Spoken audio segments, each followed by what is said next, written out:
Hello అండి, welcome back to my channel. అందరికీ good evening.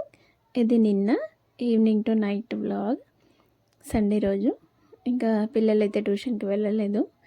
తను 2-3 డేస్ నుంచి చిన్న పాప అయితే సర్వపిండి అడుగుతుంది. సర్వపిండి అని తెలియదు కానీ తనకి చపాతీలాగా చేసి అందులో పప్పులు వేస్తావు కదా మమ్మీ, అది చేసి ఇవ్వమా అంటుంది. ఇంకా సరే అని చేస్తున్నాను. అందరికీ తెలిసిన ప్రాసెసే కదండి. బియ్యం పిండిలో కారం, ఉప్పు, పసుపు, ధనియాలు, అలాగే కొద్దిగా వెల్లుల్లిపాయలు దంచి వేసుకున్నాను. ఇంకా కావాలంటే పచ్చిమిర్చి, ఆనియన్స్ కూడా వేసుకోవచ్చు. అలా వేస్తే పిల్లలు తినరని నేను వేయలేదు. ఇంకా అవైతే పెట్టేసి స్టవ్ పైన పెట్టేశాను. వీళ్ళు ఇప్పటివరకు ఇలా పావులతో అయితే ఆడుకున్నారు. ఇంకా వాటిని క్లీన్ చేసి తీసుకొచ్చి ఇక్కడ పడేశారు.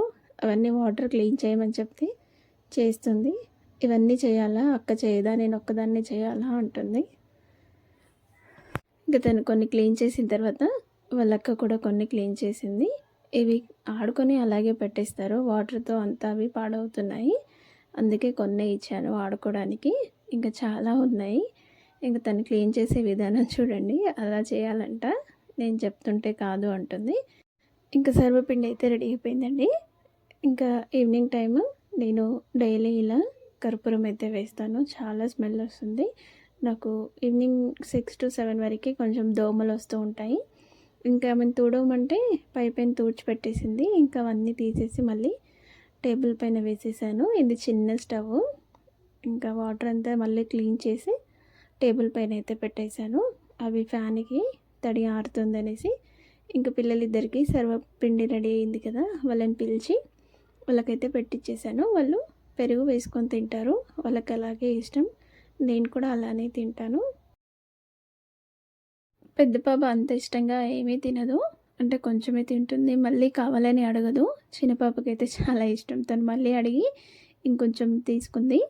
ఇంకా నేను కూడా వాళ్ళతో పాటే కూర్చొని తింటున్నాను.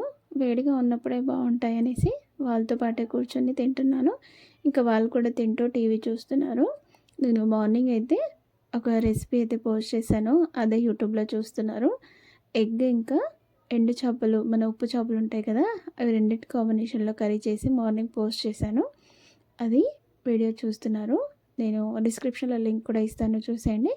ఇంకా వాళ్ళకైతే రేపటి నుంచి స్కూల్, మండే కదా, అందుకనేసి ఇంకా హెయిర్ ఆయిల్ కూడా పెట్టేస్తున్నాను. నేను హెయిర్ కేర్, నేను ఫ్లాక్స్ సీడ్స్ హెయిర్ జెల్ ఎలా అప్లై చేయాలనేసి వీడియో కూడా పెట్టాను. ఒకసారి చూడని వాళ్ళు ఉంటే చూసేయండి. చాలా బాగుంటుంది. పిల్లలకైతే నేను రెగ్యులర్గా పెడుతూ ఉంటాను. ఐబ్రోస్ కూడా లైట్గా ఉన్న వాళ్ళకి మనం ఇలా రెగ్యులర్గా అప్లై చేస్తే మంచి గ్రోత్ ఉంటుంది. ఇంకా వాళ్ళకి ఆయిల్ అప్లై చేసిన తర్వాత వంట అయితే స్టార్ట్ చేశానండి. రైస్ ఒక్కటే మార్నింగే ఈ కర్రీ చేశాను. డిస్క్రిప్షన్లో లింక్ కూడా ఇస్తాను, చూసేయండి. టేస్ట్ బాగా వచ్చింది. ఫస్ట్ టైం చేశాను. రెండింటి కాంబినేషను ఉప్పు చేప కోడిగుడ్డుతో కర్రీ చేశాను. అలాగే ఇంకా రేపు మార్నింగ్కి పిల్లలకి స్నాక్స్, అలాగే బ్రేక్ఫాస్ట్ చేయాలి కదా. స్నాక్స్ కోసం అయితే శనగలు నానబెట్టేశాను. అలాగే బ్రేక్ఫాస్ట్ కోసము నేను పెసరట్టు చేద్దామనేసి పెసర్లు కూడా నానబెట్టేశాను. ఇవి రెండు నానబెట్టేసిన తర్వాత ఇంకా వాళ్ళకైతే నైట్ లైట్గా అన్నం అయితే తినిపించానండి. ఇంకా మా చిన్న పాప అలిగి కూర్చుంది. అన్నం పెడితే తనకి నేను వేసిన కర్రీ వద్దు అని అంటుంది. 2 days బ్యాక్ చికెన్ పికిల్ పెట్టాను. కంటిన్యూస్గా పికిల్తోనే తింటూ ఉంది. ఇంకా తనకి గుర్తొచ్చినప్పుడల్లా పికిల్ నుంచి పీసెస్ తీసి ఇవ్వమని చెప్తుంది. వేడి చేస్తుంది వద్దు అంటే కూడా వినట్లేదు. అందుకే మొండికేస్తే ఇంకా వేసి తినిపించేశాను. ఇంకా తిన్న తర్వాత తను ప్రతి బుక్కకి వాటర్ తాగుతుంది. అసలు నమలనే నమలదు.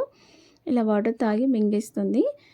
ఇంకా నేను కూడా కిచెన్ అంతా వాళ్ళకి తినిపించి నేను తినేసి కిచెన్ క్లీన్ చేసేసుకొని ఇంకా పడుకుందామని చెప్తే ఇంకా 5 minutes 2 minutes అని చెప్తే ఇంకా లైట్ ఆఫ్ చేయగానే బెడ్రూమ్లోకి అయితే వెళ్ళిపోయారు.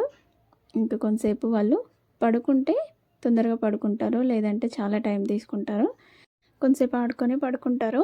ఇదండి నా ఈవినింగ్ టు నైట్ బ్లాగ్. మీకు ఎలా అనిపించిందో కామెంట్ చేయండి. ఈ వీడియో ఎవరైనా నైట్ చూస్తే వాళ్ళకి good night. Thank you so much.